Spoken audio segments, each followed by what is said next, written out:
Hello అండి, అందరికీ నమస్తే. Welcome to Lazizo kitchen. ఈరోజు అయితే సింపుల్ అండ్ టేస్టీ రెసిపీ అయితే మీతో షేర్ చేయబోతున్నాను.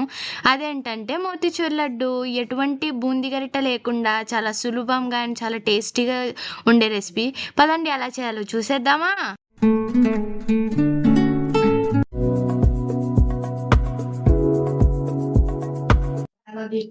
ముందుగా ఒక బౌల్ తీసుకుని 100 గ్రాములు శనగపిండి అయితే వేసుకోవాలండి. జల్లీలు పట్టాలి, ఎందుకంటే బరకగా ఉంటుంది కాబట్టి మనకి బూందీ అనేది అంత పర్ఫెక్ట్గా అయితే రాదు. అందుకే జల్లెడ పట్టాలండి. బాగా జల్లెడ పట్టిన తర్వాత 150 ml వాటర్ తీసుకుని కొంచెం కొంచెంగా వేసుకొని కలుపుకోవాలండి, ఉండలు లేకుండా.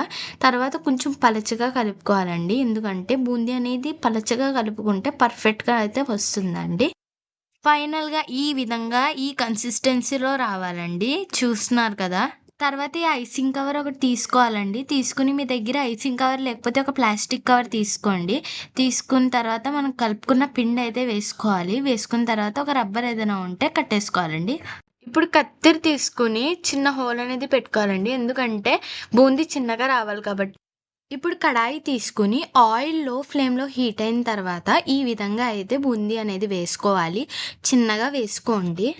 మీరు కానీ హోల్ అనేది కొంచెం పెద్దగా వేసుకుంటే బూందీ అనేది పెద్దగా వచ్చేస్తదండి. తినేటప్పుడు కూడా అంత టేస్ట్‌గా ఉండదు.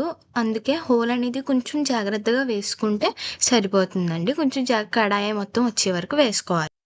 బూందీ అనేది ఈ విధంగా ఫ్రై చేసుకోవాలండి. ఎక్కువ ఫ్రై చేయకూడదండి. ఈ విధంగా ఫ్రై చేసుకుంటే చాలండి. ఈ కలర్‌లో వచ్చే వరకు ఫ్రై చేసుకున్న తర్వాత ఒక బౌల్‌లో టిష్యూ పేపర్ తీసుకొని దాంట్లో అయితే వేసుకోవాలండి. ఇప్పుడు ఒక బౌల్ తీసుకొని 1-2 డ్రాప్స్ ఆరెంజ్ ఫుడ్ కలర్ వేసుకోవాలండి, ఎందుకంటే మోతీచూర్ లడ్డుకి ఆరెంజ్ ఉంటేనే బాగుంటుందండి. తర్వాత వాటర్ 120 ml వేసుకుని బాగా కలుపుకొని పక్కన పెట్టుకోవాలండి. ఇప్పుడు ఒక కడాయి తీసుకోవాలండి. కడాయిలో 150 గ్రామ్స్ షుగర్ వేసుకోవాలండి. వేసుకున్న తర్వాత ఇందాక మనం కలుపుకొని పెట్టుకున్న ఫుడ్ కలర్ ఉంటుంది కదండి, అది వేసుకోవాలండి. వేసుకున్న తర్వాత షుగర్ మెల్ట్ అయ్యే వరకు కలుపుకుంటూనే ఉండాలండి. బాగా కలుపుకున్న తర్వాత చిటికెడంతా సాల్ట్ వేసుకోవాలండి. వేసుకున్న తర్వాత స్టవ్ ఆఫ్ చేశాక బూందీ అనేది వేసేసుకుని బాగా కలుపుకోవాలండి. షుగర్ సిరప్ అనేది బాగా బూందీని పీల్చుకున్న తర్వాత స్టవ్ అనేది ఆన్ చేసుకొని లో ఫ్లేమ్‌లో పెట్టుకొని బాగా కలుపుకోవాలండి. ఒకవేళ లో ఫ్లేమ్‌లో కాకుండా హై ఫ్లేమ్‌లో పెట్టి కలుపుకుంటే మాత్రం పాకం అనేది వచ్చేస్తదండి. గట్టి పడిపోద్ది. ఉండలనేవి రావు. మొత్తం పాడైపోద్దండి. కాబట్టి లో ఫ్లేమ్‌లో పెట్టి బాగా కలుపుతూనే ఉండాలి. చూసారు కదండీ, ఎంత బాగా దగ్గర పడిందో. మనకి ఇలా ఉంటేనే ఉండలనేవి వస్తాయండి. ప్యాన్ నుంచి ఎంత బాగా సెపరేట్ అయితే అంత బాగా ఉండలైతే వస్తాయండి. మీరు నాన్ స్టాప్‌గా కలుపుతూనే ఉండాలి. ఆ కన్సిస్టెన్సీ రావడానికి కలుపుతూనే ఉండాలండి. ప్యాన్ నుంచి సెపరేట్ అయిపోవాలండి. అది అయ్యే వరకు మీరు కలుపుతూనే ఉండాలి. చూసారు కదా, ఇలా అయిపోవాలండి.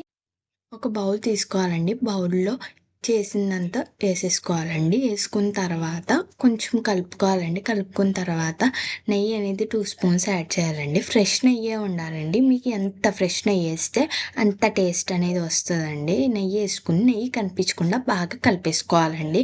కలుపుకున్న తర్వాత కొంతసేపు పక్కన పెట్టాలండి. బాగా చల్లారిపోతే మళ్ళీ లడ్డూలు అవ్వవండి. కొంచెం వేడిగున్నప్పుడే మనం లడ్డూలు చేసేసుకోవాలండి. అంతే అండి. సింపుల్ అండ్ టేస్టీ రెసిపీ అండి. మీకు నచ్చినట్టయితే లైక్ చేయండి, షేర్ చేయండి, కామెంట్ చేయండి. మరి ఎన్నో రెసిపీస్తో మీ ముందు ఉంటామండి.